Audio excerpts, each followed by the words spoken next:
Hi everyone, it's Marlene Boyle from REMAX Jazz. Today I'm going to give you some tips and tricks on how to win in multiple offers. Tip number one is your agent should always represent you in person and present the offer to the seller and to the seller's agent.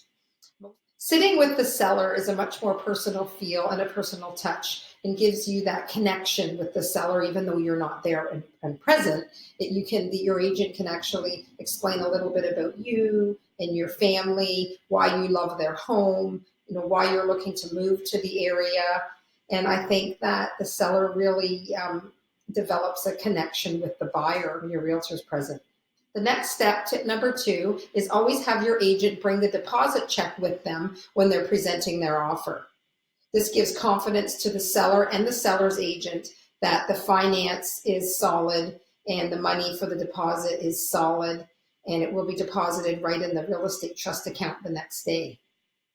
Step number three is to offer an amount for the deposit that's more than a normal deposit amount. Typical deposit would be $5,000 to $10,000 in the Durham region, and if you can afford to put more down, the higher the deposit, the stronger the offer.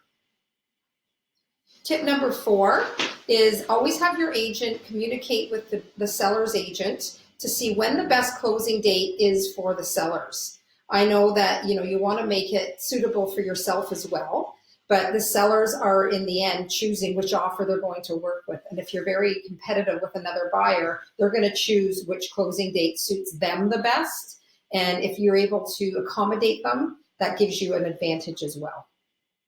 Step number five is you have to consider what conditions you are putting in the offer.